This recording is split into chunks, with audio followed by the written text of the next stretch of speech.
आपके और आपके पढ़ाई के बीच केवल एक ही चीज है, एक बकवास और झूठी कहानी जो तुम रोज खुद को सुनाते रहते हो कि मेरा पढ़ाई में मन नहीं लगता, मैं पढ़ता हूँ तो मुझे नींद आता है, मेरा मोबाइल मुझे पढ़ने नहीं देता, अभी एग्जाम में तो बहुत दिन बाकी है, कल से पढ़ूंगा। ये सब बहाने तुम रोज खुद को तसल्ली दिलाने के लिए सुनाते रहते हो। तुम्हारा मन सिर्फ अच्छी चीजों में ही नहीं लगता, लेकिन गेम खेलते वक्त, मोबाइल और सोशल मीडिया में घंटों बर्बाद करते वक्त तुम्हारा बड़ा मन लगता है, तब तुम्हें नींद नहीं आता। सच तो ये है कि मन का ना लगना सिर्फ और सिर्फ एक बहाना है जो तुमने खुद बनाया है ताकि तुम पढ़ाई करने से बच सको। अगर सच में तुम्हारे पढ़ाई में मन नहीं लगता तो तुम उस फील्ड में अपना करियर बनाओ जिसमें तुम्हारा सबसे ज्यादा इंटरेस्ट है, और अगर ये भी नहीं कर सकते तो दर दर की ठोकरें खाने को तैयार रहो, अपने घर वालों के ताने सुनने को तैयार रहो, और जब तुम्हारे आस पड़ोस के लोग तुम्हारा मजाक उड़ाएंगे, तुम पर हंसेंगे, ये सब चीज सहने के लिए तैयार रहो। अगर तुम नहीं चाहते कि आगे चलकर तुम्हें कड़ी धूप में 12-12 घंटे की मेहनत करनी पड़े और लोग तुम्हारा मजाक न उड़ाएं, तुम पर न हंसे, तो तुम आज से ही हर तरह के बहाने बनाना छोड़कर अपनी पढ़ाई में मन लगाओ। तुम कहते हो कि मेरा मोबाइल मुझे पढ़ने नहीं देता, मेरा मोबाइल मेरा ध्यान भटकाता है, मुझे पढ़ने में बहुत डिस्टर्ब करता है, लेकिन ऐसा बिल्कुल भी नहीं है। मोबाइल आपसे ये नहीं कहता कि तुम अपना सारा पढ़ाई लिखाई छोड़कर मोबाइल पर अपना टाइम वेस्ट करो। क्या उस छोटे से मोबाइल में इतनी पावर है कि वो आपको अपने इशारों पर नचा सके? बिल्कुल नहीं।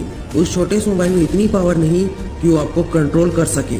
सच तो ये है कि आप खुद को ही कंट्रोल नहीं कर पाते, क्योंकि तुम अपने दिमाग के गुलाम हो और तुम्हारा दिमाग तुमसे जो कहता है तुम वही करते हो। मैंने ये बात आपसे पहले भी कहा है और अब भी कह रहा हूँ कि आप अपने दिमाग के गुलाम मत बनो, बल्कि अपने दिमाग को अपना गुलाम बनाओ, क्योंकि सारा खेल दिमाग का ही है। अगर तुमने अपने दिमाग को अपना गुलाम बना लिया ना, तो तुम्हें जीतने से कोई रोक नहीं सकता, क्योंकि स्वामी विवेकानंद जी कहते थे कि इस ब्रह्मांड की सारी शक्तियाँ पहले से ही हमारी है। वो हम ही हैं जो अपने आंखों में पट्टी बांध लेते हैं और फिर रोते हैं कि कितना अंधेरा है। मान लेते हैं कि वो छोटा सा मोबाइल आज आपको चैलेंज कर रहा है कि मैं तुझे पढ़ने नहीं दूंगा, तो क्या आप इतने कमजोर हैं कि आप एक छोटे से मोबाइल से हार जाएंगे? देखो यार, इस दुनिया में ऐसी कोई चीज नहीं जो आपको हरा सके, जो आपको सफल होने से रोक सके। शेर बनो यार, शेर। एक शेर जैसी लड़ाई लड़ो, गीदड़ की तरह बहाने मत बनाओ। जो चीज आपको चैलेंज करती है ना, वही चीज आपको चेंज भी करती है। आज आपकी गरीबी, आपके घर की खराब परिस्थिति और आपका वो छोटा सा मोबाइल आपको चैलेंज कर रहा है कि हम तुझे आगे बढ़ने नहीं देंगे। और अगर आप इन सब से हार कर बैठ जाएंगे तो आप अपनी जिंदगी में कभी भी कुछ बड़ा नहीं कर पाएंगे। क्या आपका मन नहीं करता कि आपकी लाइफ भी दूसरों से अलग हो, आपके पास भी वो हर एक चीज हो जिसके सपने आप रोज देखा करते हैं? मुझे नहीं लगता कि आप इतने कमजोर होंगे कि ये छोटी छोटी प्रॉब्लम्स आपको हरा दे। लाइफ में स्ट्रगल करना सीखो, कड़ी मेहनत करना सीखो, क्योंकि जितनी कड़ी आपकी मेहनत होगी उतनी ही बड़ी आपको सफलता भी मिलेगी। देखो यार, मान लोगे तो हार होगी और ठान लोगे तो जीत। अगर तुम ये मान लोगे कि ये छोटा सा मोबाइल मुझे पढ़ने से रोक रहा है, इसकी वजह से मैं फेल हो जाऊंगा, तो आपका फेल होना फिक्स है। और अगर आप ठान लेंगे कि ये छोटा सा मोबाइल मुझे रोक नहीं सकता, मेरे लक्ष्य को पाने से रोक नहीं सकता, तो आपका अच्छे नंबरों से पास होना भी फिक्स है। एक नदी के लिए उसकी मंजिल समुद्र होती है, और जब वो अपनी मंजिल को पाने के लिए निकलती है ना, उसके रास्ते में बड़ी से बड़ी बाधाएं आती है, बड़े से बड़े रुकावटें आती है, लेकिन वो छोटी सी नदी अपने रास्ते में आए हुए बड़े से बड़े चट्टानों को भी काटते हुए निरंतर आगे बढ़ती है।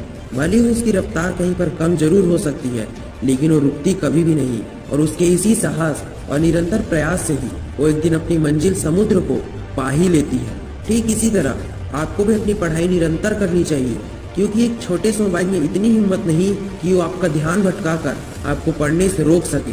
वो सिर्फ और सिर्फ आप ही हैं जो खुद को आगे बढ़ने से रोकते हैं। मैं आपको एक ही बात कहना चाहूँगा कि प्रॉब्लम आपकी है और इसे सॉल्व भी आपको ही करना पड़ेगा। आप चाहे इसे आज सॉल्व करें या 10 साल बाद करें, लेकिन सॉल्व आपको ही करना पड़ेगा। अगर आप ये सोचेंगे कि कोई दूसरा बंदा आकर मेरी प्रॉब्लम्स को दूर करेगा, तो फिर पूरी जिंदगी आपकी प्रॉब्लम्स दूर नहीं हो सकती। अगर आपको अपने लाइफ को बनाने के लिए आज कड़ी मेहनत करनी पड़ रही है तो कर लो, दर्द सहना पड़ रहा है तो सह लो, लेकिन हार मत मानो। अगर तुम आज मेहनत करने की उम्र में बहाने बनाकर आराम करोगे, तो कल आराम करने की उम्र में ना चाहते हुए भी तुम्हें मेहनत करनी पड़ेगी ही। मैं उम्मीद करता हूँ कि तुम्हें मेरी बातें समझ में आ गई होगी कि मैं क्या कहना चाह रहा हूँ।